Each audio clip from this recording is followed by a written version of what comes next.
I am Somali. I am from Somalia.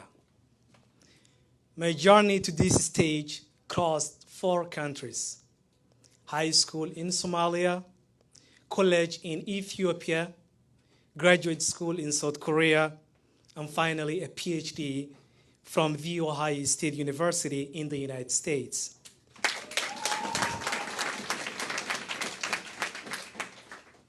It has also been characterized by 4 languages and cultures: Somali, Amharic, Korean, and English, and of course, so many ups and downs. I grew up in Qardo town in northeastern Somalia, Puntland. I wanted to dedicate the first part of my speech to the people who made this journey to receive my PhD from the Ohio State University possible. First, my parents, my mom, Amina Ahmed Hassan, and my dad, Muhammad Dahir Duale. Words are not enough to honor them here today. Thank you so much for everything you have done for me, my parents. They worked so hard to make sure I pursued a dream they never had a chance to pursue themselves. Mom and Dad, I'm celebrating with the Somali community in Columbus, Ohio, because of your love, support, and prayers. I dedicate my accomplishments to you. My mom sells meat in a makeshift butchery, and my father is a security guard. Like many other Somali moms, my mom used to wake up at 3 a.m. every day to make sure my younger siblings and I could go to school. My mom, whom I refer to as the Iron Lady because of her sheer grit and perseverance, works full-time every day throughout the week to make sure that I could pursue my dreams. She recognized early in my childhood the importance of education, took responsibility for my school fees, and enrolled me in Kubo Primary School in Qardo. I also pay my deepest tribute to my dad, Muhammad Dahir, who worked so hard and regarded my success as worth all his sacrifices. He also refrained from spending much on himself, keeping us in mind. Both Mom and Dad deserve to take pride in this success. This degree belongs to them as much as it does to me. I want to thank the Ethiopian and South Korean governments, as well as the Ohio State University for their full ride scholarships, which made it possible for me to continue my education beyond Somalia. I also want to express my deepest gratitude to my South Korean advisor, Professor Chai Sun Choi, in the Department of Transportation Engineering at the University of Seoul, and my PhD advisor in the Department of Geography at the Ohio State University, Professor Huyen Lee. In addition, I wanted to pay homage to my hometown, Qardo.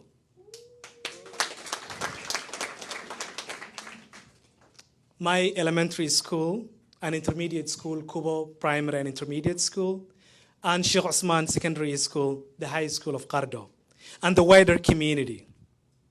They believed in me, sometimes more than I believed in myself.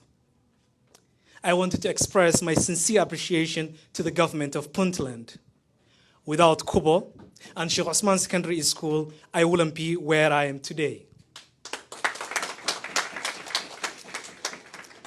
The foundation they built carried me 4 countries, and now to this stage. Every Somali child deserves the opportunity I was given. And I stand before you as proof of what that investment can yield.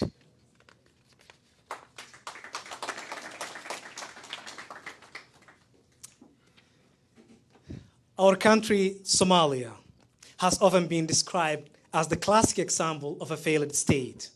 However, my presence here today and the presence of many graduating Somali students is just one of many examples to disprove the myth of a failed state.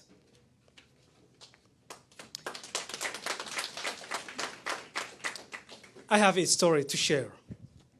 One day, a fellow graduate student approached me with a graph showing GDP per capita versus life expectancy.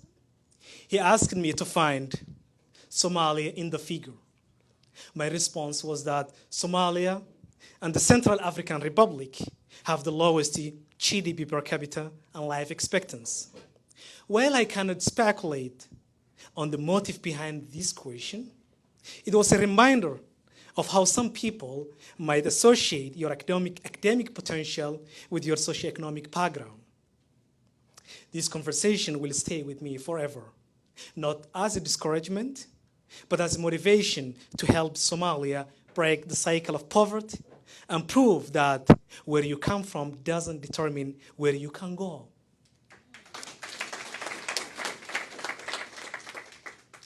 There is more to my story. When I was accepted into the master's program in South Korea, and later the PhD program in the United States, I remember worrying whether I will even be granted a visa as a Somali passport holder. I was fortunate to obtain visas after my interviews, but the process required me to prove far more than my academic qualifications. This is the reality many Somali students face everywhere. Extra barriers simply for trying to succeed. These experiences ignited in me a spirit of perseverance and resolve that I will not be defined by structural disadvantages. That conviction remains. We should never let others' perceptions determine what people like us can achieve.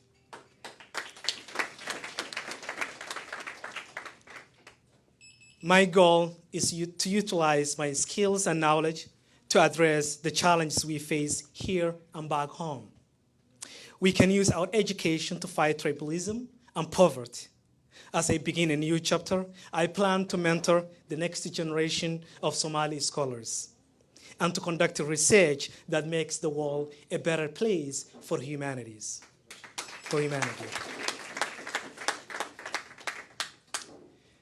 To students in Somalia, I know we were born with limited opportunities.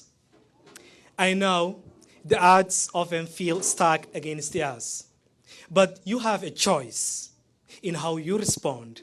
Do not let poverty define your potential.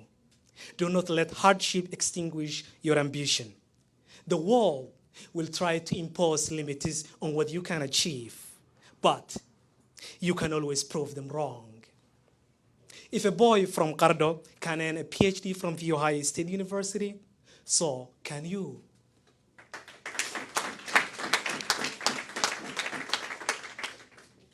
To Somali students in the United States, I know the weight you carry, the responsibility of living the American dream. You understand the struggles of your parents in ways others never will. You have the resources and better opportunities to succeed. Education is the only ladder for upward mobility. You are not just earning degrees, you are equipped with the knowledge to build generational wealth. As I close, I wanted to say this. My journey was never just mine. It belongs to my parents, my teachers, my community, and every person who believed in me. If my story teaches you anything, let it be this. Investing in education is the most powerful way to transform Somalia's future. Thank you.